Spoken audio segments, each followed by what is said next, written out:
Dan Pearson is the designer who believes that gardens are always on the brink of being lost to nature. And that suits his style. He says it should be difficult to see where a garden stops and woodland begins. We're in this very amazing position to be able to make a difference in terms of landscapes actually working better. The blending and the blurring and the desire to help people understand the more natural side of a landscape is something that has incredible value, becomes more and more important to the work. In the Lake District, on the border between England and Scotland, nature had already started to reclaim Lowther Castle, abandoned in the 1950s, a romantic ruin by the time Dan Pearson was commissioned to create a garden unlike any other in Britain. That feeling of discovery was wonderful, and I said, we're never going to be able to restore this garden to what it was before. Why don't we do something that's much more about the discovery of a forgotten garden?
The great boast of Lowther Castle was that it had one room for every day of the year.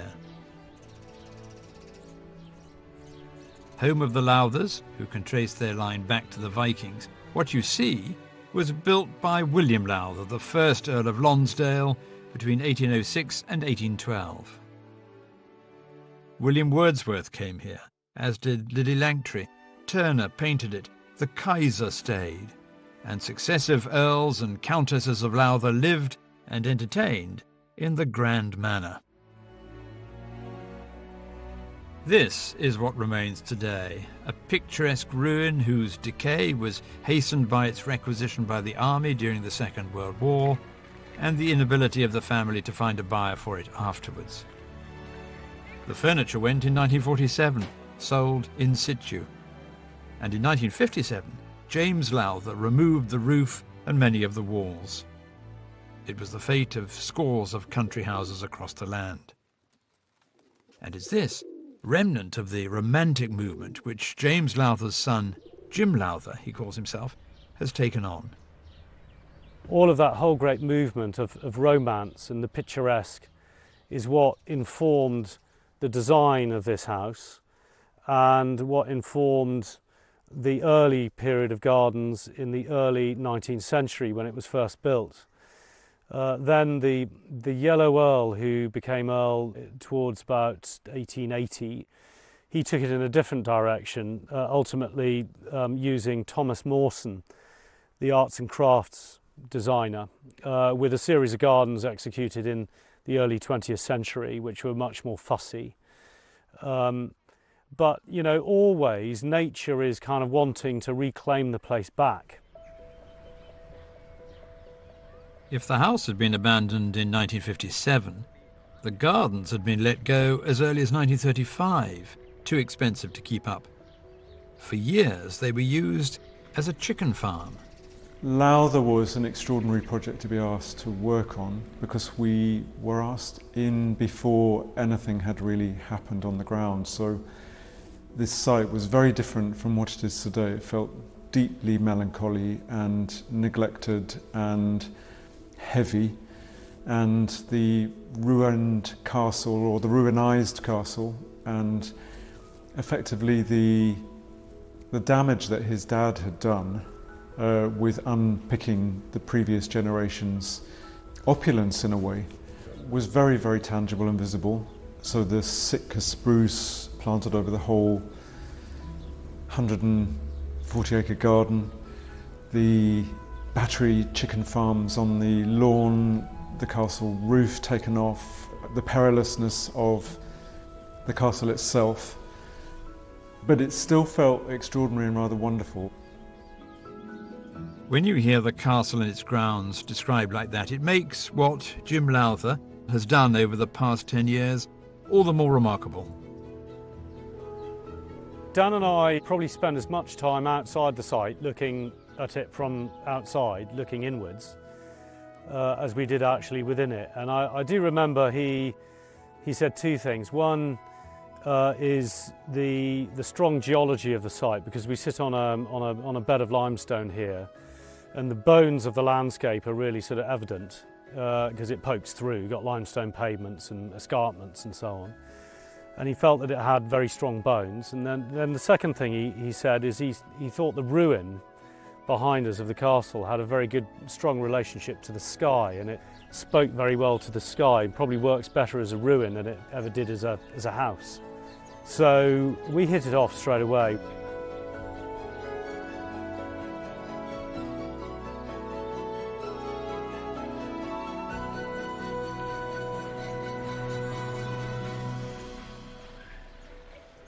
So here they were, the custodian of the family castle and the landscape designer, on a mission to find and restore the lost gardens of Lowther and to reinterpret them for the 21st century. That feeling of discovery was wonderful, and I said to Jim, why don't we're never going to be able to restore this garden to what it was before, because we looked at the old iterations of the grand formal gardens that had been there and always been overwhelmed by the magnitude of the landscape and the climate. And why don't we do something that's much more about the discovery of a forgotten garden? 3 houses have been on the site, and this is the third one. But the garden structure has remained the same over about 550 years. What I mean by that is the axial structure, the north-south meridian lines and the east-west lines, and of course the geology of the site, which is very strong, which is the western escarpment. So Dan's worked within that constraint, and what he's doing is he's populating the spaces that structure gives. And of course the castle itself, which we're borrowing ideas from the past, whereby we just let nature in a controlled fashion to occupy the walls and recolonise the spaces and to start spilling out the windows. And eventually, and in not too much time, because it's happening so rapidly now, it will look like an overgrown Pyrenean ruin. Inspired scores of local volunteers to rally to the family's call for help in making this place a great attraction of Cumbria. A magic, too, which chimed exactly with the philosophy of Dan Pearson, who put together a master plan to accompany the application for a grant from the Heritage Lottery Fund in 2007 and was given the job of implementing it in 2011. Now it's being transferred from paper to place. At Lowther, for instance, we really didn't want to erase the fact that nature had the upper hand. We wanted to insert ourselves very gently with the clearances and the horticulture, and just enough for the amount of people that are realistically going to be able to look after that place to make an impression that stops it being a frightening place and still allows it to be somewhere that breathes that history. And that balance struck, I think, is one of the things that makes a place magic. So the master plan for Lowther Castle was set. And, perhaps not surprisingly for a castle, it may be a life's work. We are sticking absolutely faithfully to that master plan, and we're just picking off all the bits within it and we haven't changed our focus from that. I never intend to change designer. So long as we're both alive, you know, this partnership between me and Dan is going to carry on.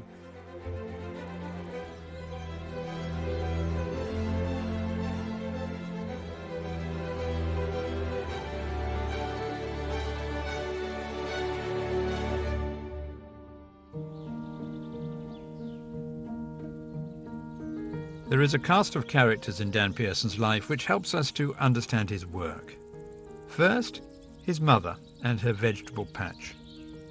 Then there was Miss Joy at Hill Cottage, the neighbour whose house Dan's family took on after she died.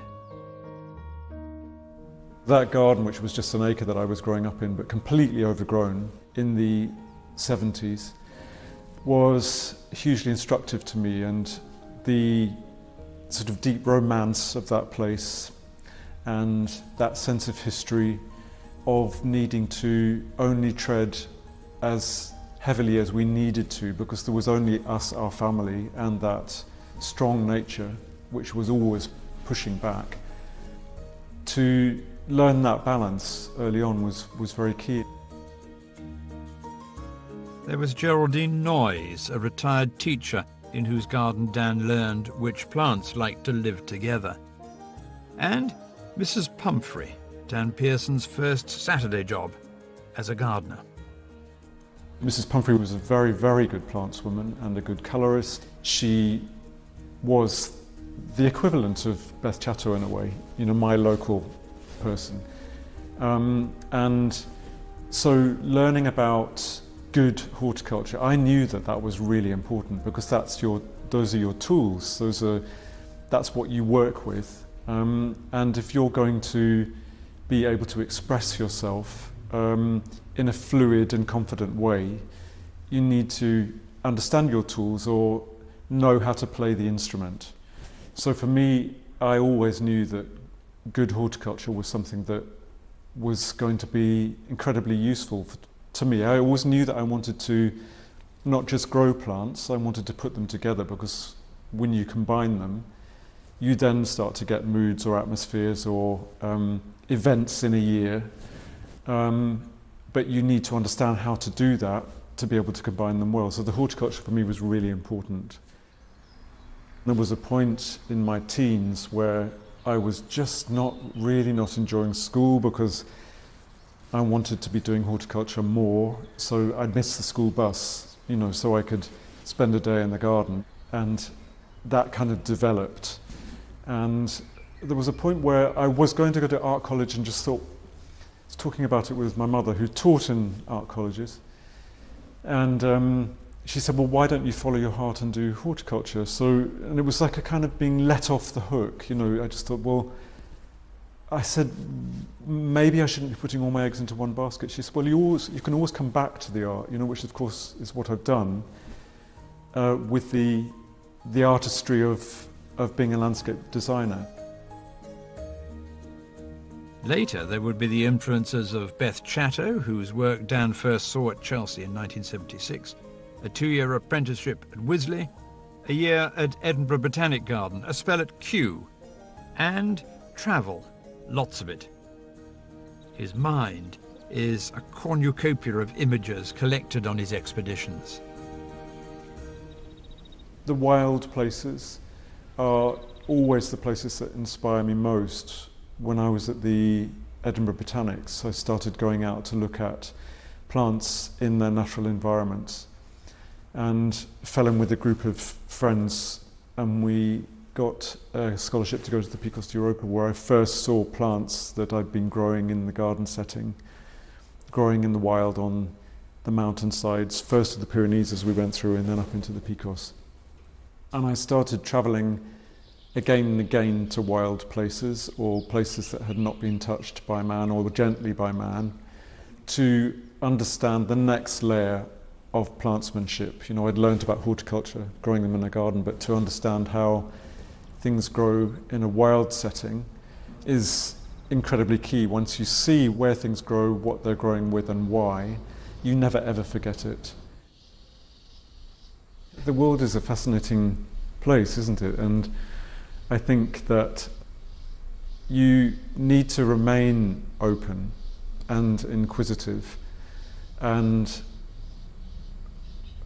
fluid as a result of that openness, to be able to channel the best out of a site, out of a place, out of a conversation, out of bringing all those things together. Some of those things might be totally practical, some of those things might be an idea that might simply kick off the end result. You know, it might never be visible, the original idea. But I think to be open to that conversation going this way or that way, and the process being something that remains open as well, I think that that is very, very key. What we're in when we're making landscape and gardens is we are in process. They are never finished. We finish stages and then they're allowed to evolve, but the best places are never static. They're constantly moving, and I think to be open, to allow yourself to be part of that process, allows a lot more to come to the fore in terms of being able to pin down the best from each place. And yet, like many garden designers, Dan Pearson admits to being charmed by the arts and crafts period, the formality of the architecture of Lutyens, Voysey and others, the gardens of Gertrude Jekyll, Vita Sackville West. He's just finished recreating part of the garden at Sissinghurst in Kent, which Vita and her husband Harold Nicholson made over 30 years. A part dedicated to plants of the Mediterranean, which they'd seen on a visit to the Greek island of Delos.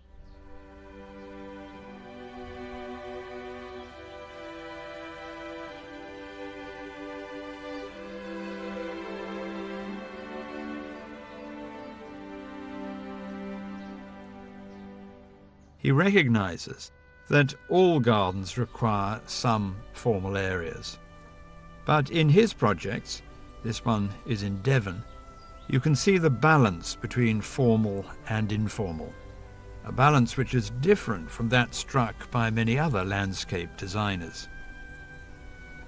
One of the things that probably is very particular about British gardening, we're very good at that juxtaposition and tension between formality and informality, and it's something that certainly in the last 150 years, you know, has become an aesthetic.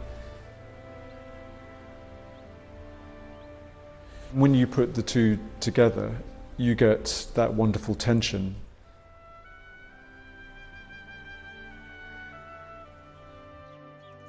A wild place, by simply mowing a path into it, there's a formality even in just doing that. It stops the wild place being impenetrable to the mind. It allows you access physically and mentally.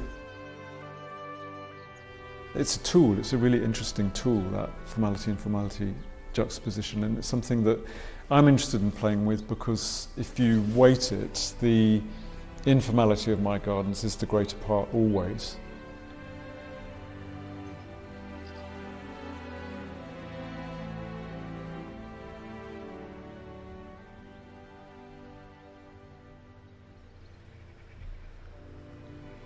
The way that I approach space is informal. It's not just the aesthetic, it's an approach to it. It's a natural, fluid way into a place. It's about how you access it in an informal way, and it's not necessarily obviously prescribed. And then the smaller part of it is the formality, but it's always there.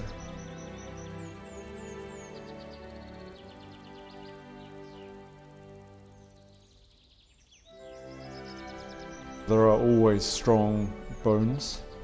There's always clarity in the bone structure that allows you an intuitive understanding of how you're supposed to negotiate a place, or how something is framed and revealed.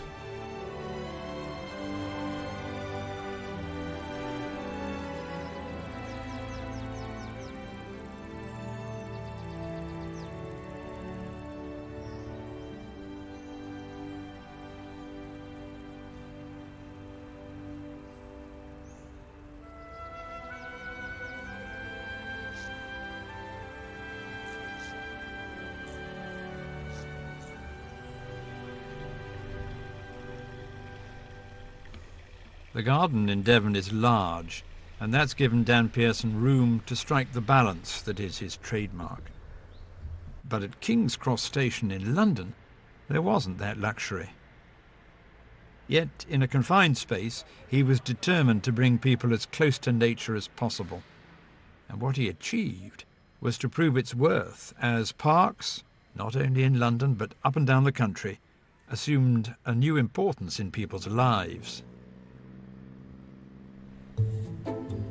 The function of the place comes absolutely foremost. How you move through the space, how you occupy numbers of people, how you make places that are not dead ends, that always breathe and keep fluidity of movement of people.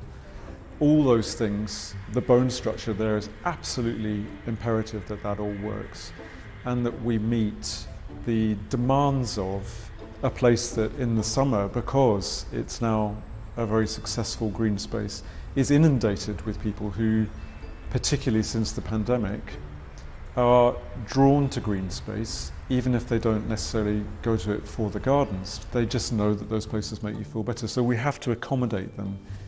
The informality of the planting, for instance, juxtaposed with that very formal approach to the way that we move through the places and the dwell places, the lawns, the places where people can sit. There's this very nice feeling of people can go there and they can just let their hair down because actually the planting in the beds is relaxed. It just makes you feel easy. It doesn't keep that tension of the infrastructure of London going. It's like, okay, now we can relax. And the planting there, I think, has perhaps more resonance for being very strongly juxtaposed to the formality of those buildings and the function of the place.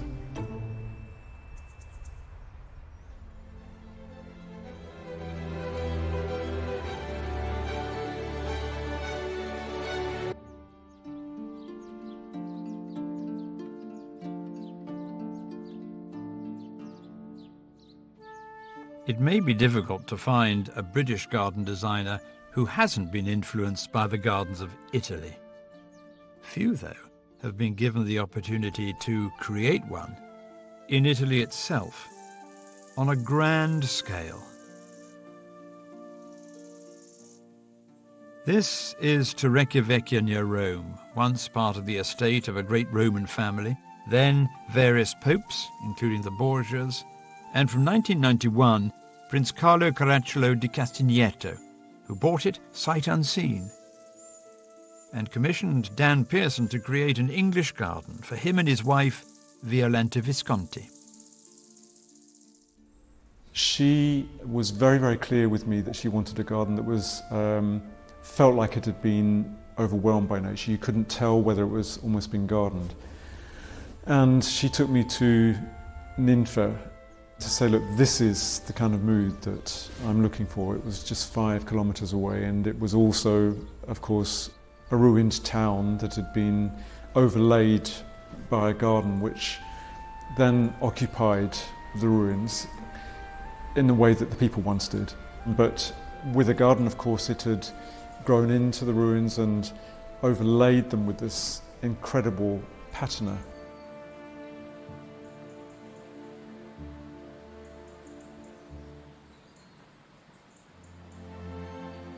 Ninfa, of course, is one of those places that just sings. It has a magic that is very hard to pin down. I was allowed to wander around the garden at twilight on my own with fireflies that were gliding over that river that slips through underneath the Roman bridge in May when the roses were at their most prolific and cascading.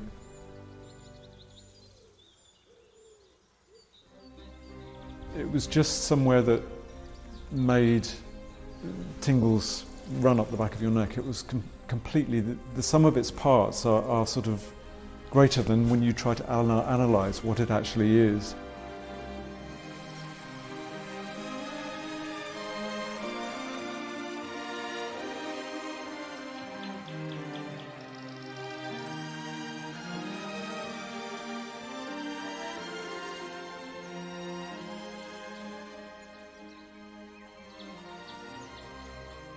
Dan Pearson immediately made a connection between the project at Torrecchia Vecchia and his childhood home of Hill Cottage.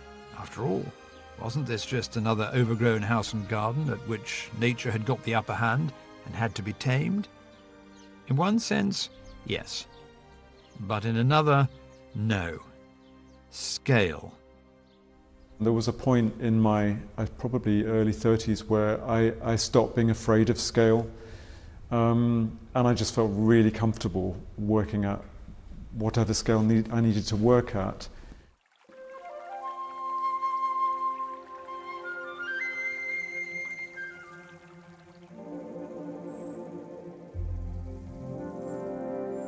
Violanta's vision was a big one. I didn't know it then, but she had a limited amount of time to live. She said, I want the garden quickly. I'm in my mid-60s, I want it fast. So we were able to work in a very kind of immediate way, and we brought in big trees and new cork oaks and just worked on it in a very kind of immediate and responsive way. One of the things that I've always felt is important is that you should follow your intuition, and the work always comes out of good intuition, I think. And then you analyse your intuition and make it work to provide you with the structure and the function, but it often comes out of those first impressions.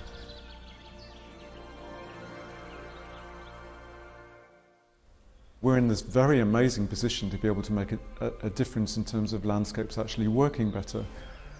So the blending and the blurring and the desire to help people understand that the more natural side of a landscape is something that has incredible value becomes more and more important to the work.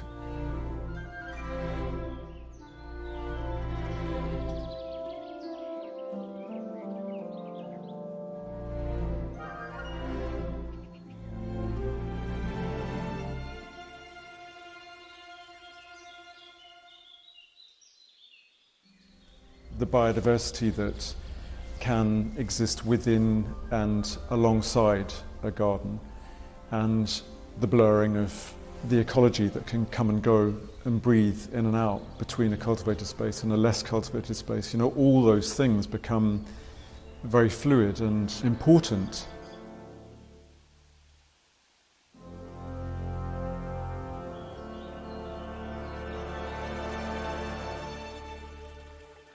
It may be that Dan Pearson's work at Torrecchia Vecchia is the closest he's come to creating a spiritual place. He says he doesn't believe in an afterlife, yet his conversation is peppered with the word spiritual.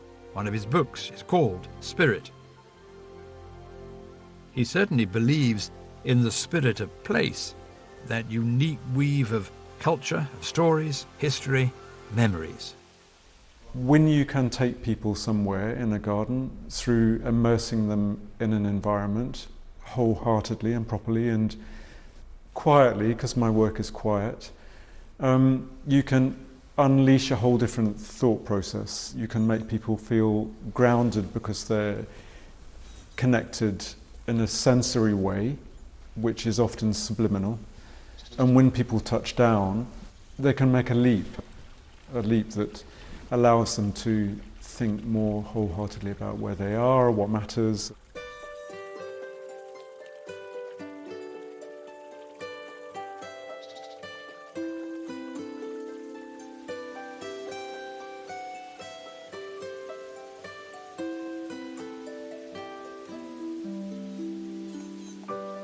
It is esoteric. I'm not setting out to do that. I'm setting out to make places that make you feel in tune. And when people say that they've been taken somewhere by those places, I know that I've done my job properly. The subliminal, I think, is really an important part of why those places have a spiritual connection.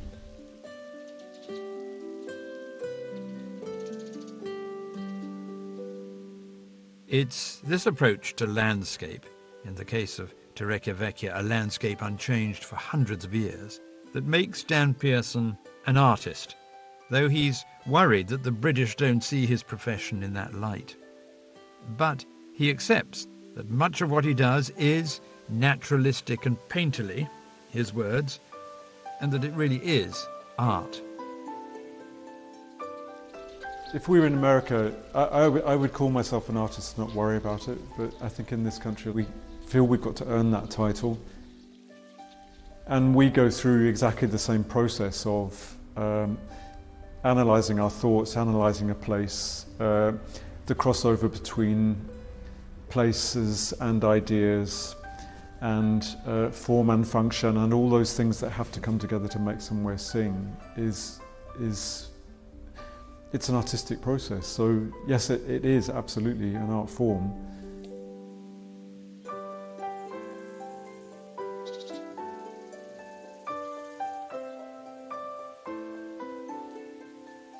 That intuitive understanding of land and the toolbox that we have to make things work is deeply practical, but there's also a cerebral level to it as well, which means that it then becomes an art form.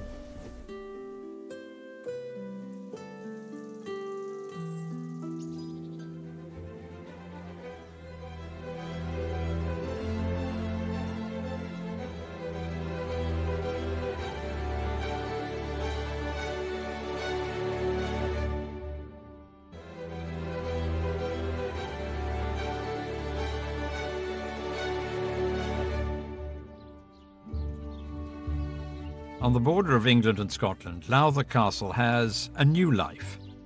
It will never again be the great house where royalty stayed and the Lowthers lived in style. But nor will it be the forlorn wreck with a chicken farm on its lawns. It is instead a place for everyone. Of course, it was a private house before, and I think private houses quite often beg a landscape design answer which is more manicured and more tamed. This public project is a deliberate way of trying to inform people about the wider landscape of this poetic, romantic Lake District that lies around us, and bringing that down in a scaled down form into this enclosed space. And Dan's done a fantastic job.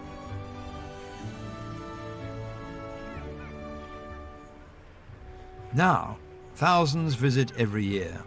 Dan Pearson keeps coming back. A rose garden he designed was opened in 2021.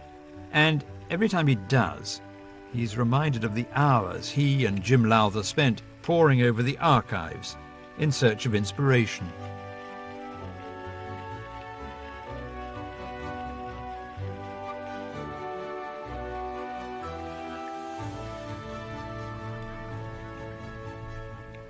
We look back at lots of material photographs of the garden in its heyday, or one of its heydays, the most recent heyday, and took from that really a kind of they were interesting pointers, but possibly no more than that. We didn't necessarily want to rework the Japanese garden in the way that it was then, because it was a pastiche of a Japanese garden. It was nothing like the gardens I know from Japan, having been there myself. So we took the ideas of the places and sort of keyed into, say, the sweet-scented garden, the rockery, the Japanese garden, and then thought about ways of allowing people to imagine those places through reworking them very gently.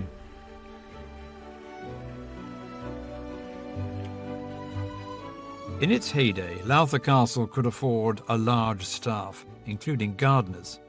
It was, of course, fashionable to have formal gardens, if nothing else to welcome guests who expected to see them.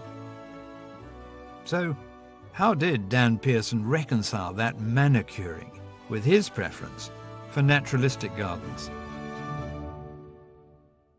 I think I've always been very interested in that juxtaposition, really, between the desire to tend and to manage, and that horticultural desire, balanced with finding the right balance that if you do it just enough and let nature have just as much of a say as it needs to, you get this wonderful synergy happening, and the sense of place in that old garden as a result of us not wading in and removing that patina and time and age and history was very magical. So I learned many things from that garden: the balance, the importance of sense of place, and sense of place is absolutely pivotal to every piece of work that I do. So what I try and do at the beginning of a project is to absorb what's happening with the feeling of a place, and then analyse why a place makes you feel that way, and then I will find ways of tuning it up. And that really is very much part of the design process, so that you can help people to be part of it, reveal it more. We should not forget Ninfa. Dan Pearson always knew about it, of course. Jim Lowther came to it afresh. But both agreed that what had been done in Italy would guide them in their work at Lowther Castle. I get a real kick out of hearing the public being here, hearing the shouts of children, watching people play football on these big expansive lawns that we've created.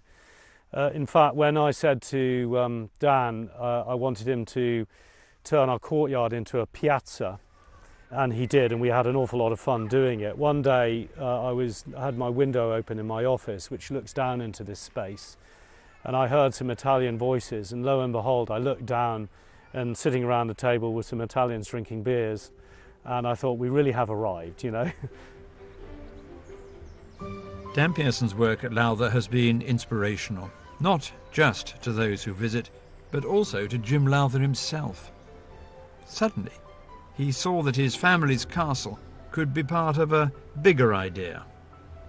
The garden itself has been a catalyst for Jim now to do this huge rewilding project of the surrounding parkland, which is going to become an enormous hub of biodiversity, which is already just exploding what's happening there. His role, his tenure as the custodian for that land is going to be a really, really important one for the future. And if all those estates and even small gardens start to join up across the country, we're beginning to make a real difference.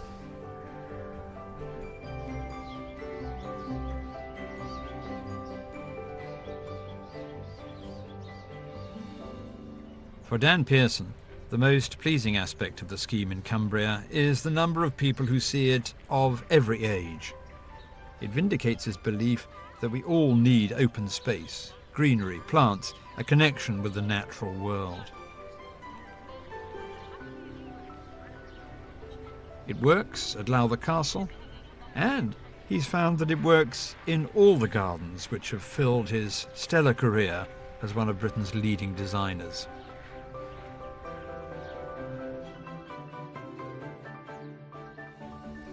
I went to see a client last night. We had dinner, and she was just saying how differently her kids use the garden from their parents, for instance, who are in their 80s. How it's a different place for each of them. It means something different. What we've created there is a place that enables people to touch down in lots of different ways. Yeah, it's very rewarding. In the end, Dan Pearson has never forgotten the help of his mother and father, of Mrs. Pumphrey, who gave him his Saturday job, and of Geraldine Noyes, the retired teacher who brought back exotic plants from trips overseas in her Morris Minor and encouraged him to enter the village garden show. It was a childhood which ensured that the garden would be central to his life. Gardens they will never cease to be fascinating places for me. They really do feel every bit as moving as being taken somewhere by a painting or a piece of music or a sculpture. Being moved literally and taken somewhere else is really the ultimate aim.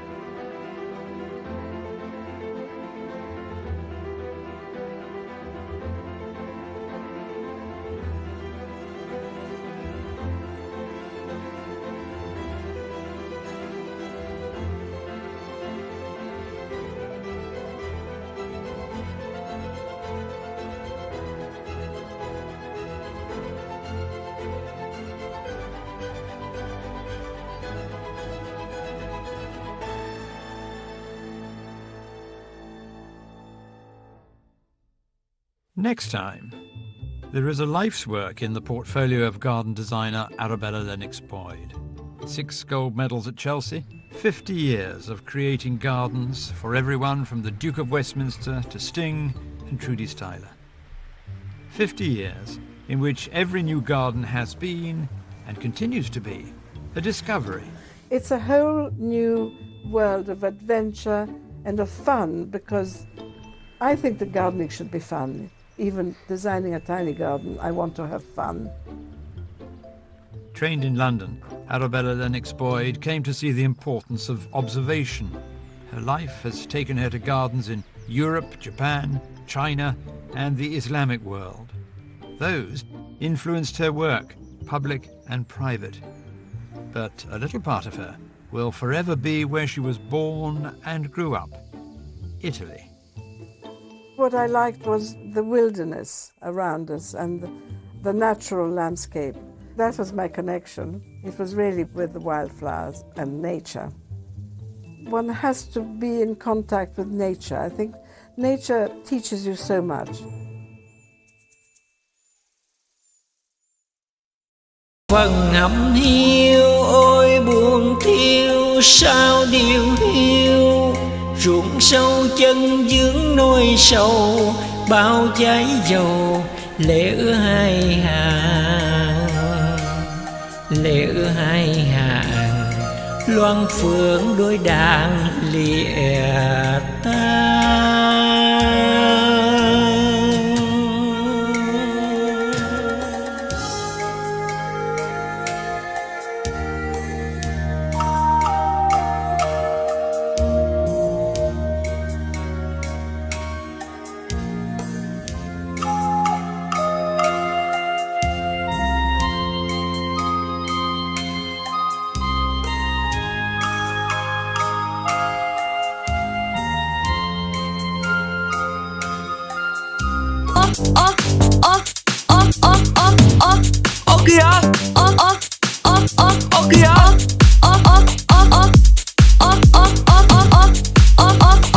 Cái gì đây? Tao nói rồi, khi nào tao ngủ ngon thì tao mới chúc ngủ ngon. Còn lâu tao mới ngủ ngon nha mày. Ủa giật mình cũng được á. Tao nói rồi, khi nào tao ngủ ngon thì tao mới chúc ngủ ngon. Còn lâu tao mới ngủ ngon nha mày. Bớt chúc đi. Chúc ngủ ngon. Ngon, ngon, ngon, ngon, ngon. Ngon, ngon, ngon, ngon, ngon. Ngon, ngon, ngon, ngon. Ngon, ngon, ngon, ngon, ngon. Ngon, ngon, ngon, ngon. Ngon, ngon, ngon, ngon, ngon. Ngon, ngon, ngon, ngon. Ngon, ngon, ngon, ngon. Chúc ngủ ngon. Ngon, ngon, ngon. Chúc ngủ ngon. Chúc, chúc, chúc. Chúc ngủ ngon. Ngon, ngon, ngon. Chúc ngủ ngon. Chúc, chúc.